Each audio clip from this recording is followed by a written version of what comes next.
Vatsimpana etin'ny pasteur Ratsianarivo Léa. Hoy Jehova, amin'izany andro izany dia holazaina amin'ny Jerosalema hoe aza matahotra ary aza miravoravo tanana ry Ziona. Amen. Ivavaka tsika tompoko. Misaotra anao indrindra ary Andriamanitra ray zanaka ary fanahy masina, tratra ity maraina ity, ary dendreto ny tsiraray avy, miarahaba anao ampanetretena, manoroka ny tongotra ao masina. Manahoana ianao Jesosy? Ndreto izay Jesosy mbola velona atrapamonjena. Faly izay Jesosy amin'ity maraina ity, satria ianao mihitsy no miteny aminay hoe aza matahotra, aza miravoravo tanana, dia haidino aminay ny fanahinao masinary, azahoanay mandray ny vatsim-panavy aminao ka hatonga ny tahotra rehetra hiala ato anatinay, hatonga ny tananay tsy raviravy noho ny amin'izany teninao izany. Mitenena mandrakariva Jesosy, be fitiavanao, fa voninkaina anao zahay. Ho anao ny dera sy ny hatsara ny voninahitra mandrakizay. Aleluia. Amen. Finaritra ry ava-malala rehetra ao amin'ny Tompo tratra ity maraina ity, ary dia manonina ny fiadanany Jesosy Kristy Tompo avy any Nazareta ho amin'ny isa-tokantrano. Fifaliana mandrakariva no ahafahako miantrano ao tokantranontsika tsiraray avy amin'ny alalan'izao vatsim-panahy izao. Tenin'Andriamanitra izay ho raisintsika dia ao amin'ny boky ny Asan'ny Apôstôly, Asan'ny Apôstôly toko 7, andininy 9 sy ny 10. Acte chapitre 18, verset 9 et 10. Vakina amin'ny anaran'i Jesosy. Ary ny Tompo niteny tamin'ny Paoly tamin'ny fahitana noho ny alina, ka nanao hoe aza matahotra fa mitenena ihany, ka aza mangina. Fa izao momba anao, ary tsy hisy olona hiazona anao, hanisy ratsy anao, fa manana olona maro amin'ity tanàna ity aho. Amen. Izany tenin'Andriamanitra izany dia tenin'Andriamanitra maneho fihetseham-po anaty amin'ny maha-olombelona any Paoly Apôstôly. Ary mazava ho azy fa ny tombony fanoherana sy ny fankahalala nataon'ireto ataoko hoe izay tsy tian'ny Paoly Apôstôly izay nitory ny filazantsara tsy nisy kilema, ary koa nananany Paoly tsy nanatahotra nitory an'izany filazantsara izany. Rehefa nitory izany filazantsara izany nefa i Paoly dia betsaka ny fanenjehana sy ny orooro, ary tao anatin'izany indrindra no nahatonga ny tenin'Andriamanitra ny teny taminy hoe aza matahotra fa mitenena ihany ianao ry Paoly, izay sitrapon'Andriamanitra sy ny hafatra izay asain'i Jesosy Kristy Tompo ho ampiasainao sy ho torianao ho amin'ny reto zanak'Israely reto. Izany indrindra no mitondra amintsika amin'ity andro anio ity amin'ny loha hevitra hoe anio ataovy namanao Jesosy. Anio ataovy namanao Jesosy. Ny fahatsapana ananan'ny olona iray izay voafatotry ny fahazaran-dratsy na ny fahotana sy ny asan'ny devoly dia matetika tsy ahitany vahaolana. Fa rehefa mifanena amin'i Jesosy izy ary mandray an Jesosy ho tompo sy mpamonjy ary mpanapaka ny fiainany, izay alohavan'ny fibebahana, dia maharay ny famelan-keloka avy amin'i Jesosy ilay olona. Ary noho izany tsy mahatsiaro intsony hoe meloka izy noho ny famindrapo sy ny fitiavany Kristy Jesosy, ary dia afaka tanteraka izy amin'izany fatotra izany. Manomboka eo ny fiainan'izay olona izay dia mahatsapa izy fa misy fanampiana sy ny fanatrehan'ny fanahy masina ny fiainany. Ary vonona izy handray sy hitana ilay famonjena izay efa noraisiny, ary hitahiry ilay fanafahana. Eo ihany koa ny fangatahany fiarovana sy hery manoloana an'ireo fakam-panahy sy fizahan-toetra izay lalovany.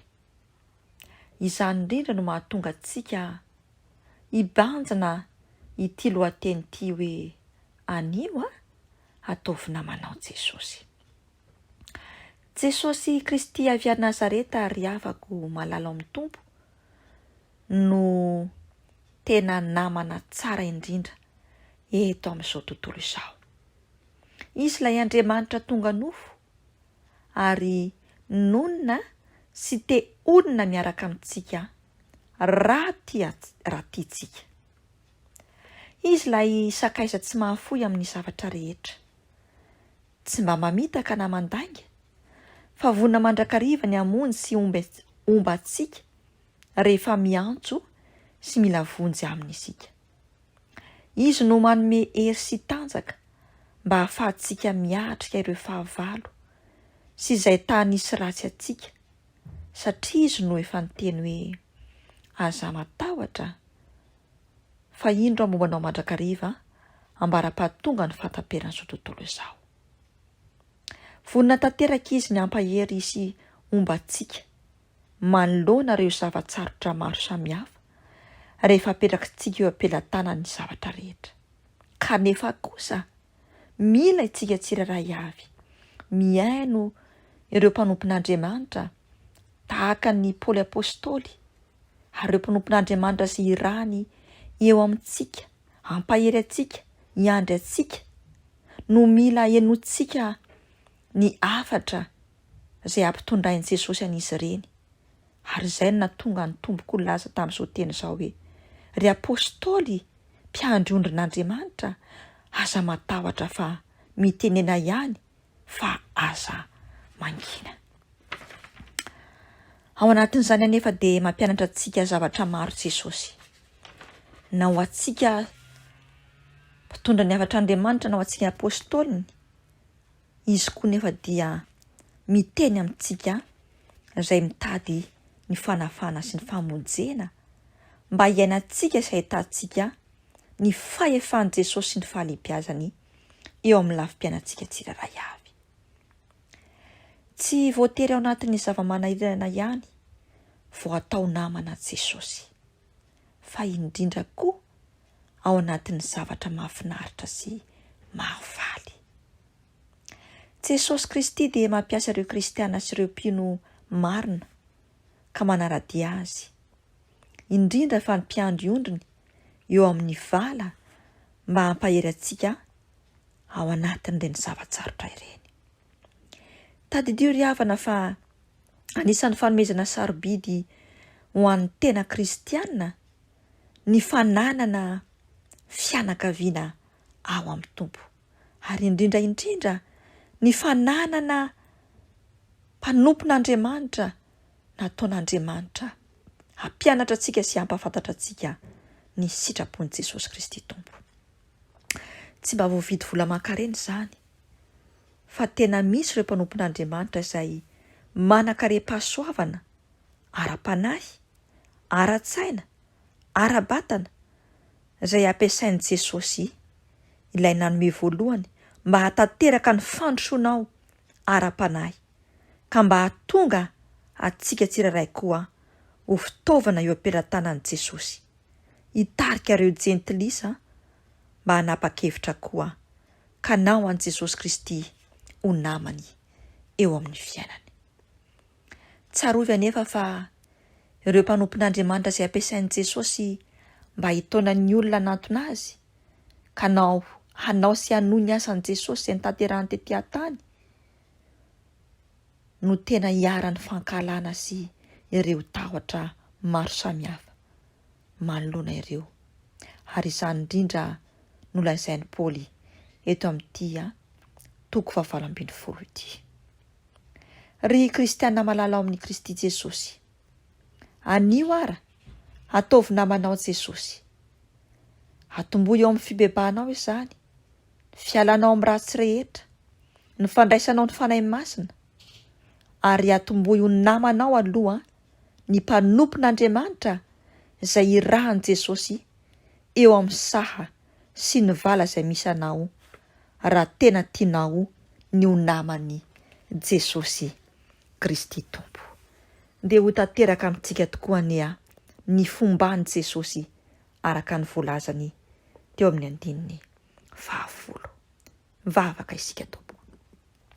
Misaotra anao say Jesosy amin'ity maraina ity noho ny amin'ny teninao izay miteny anay hoe anio ataovy namanao Jesosy Kristy tompo.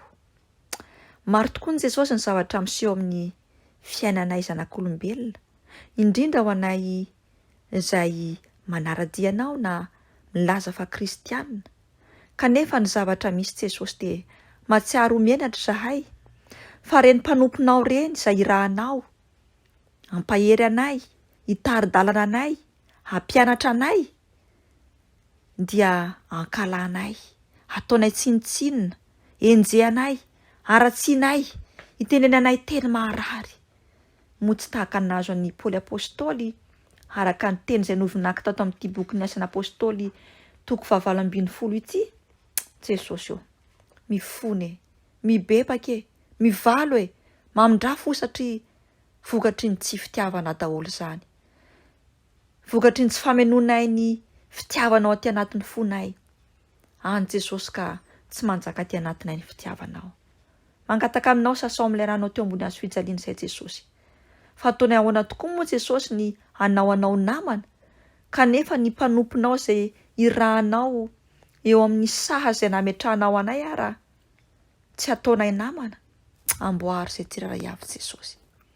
Omeo fo feno fitiavana, omeo fo feno fanetretena, arameo fanahy feno fahendrena araka ny fanahinao masina.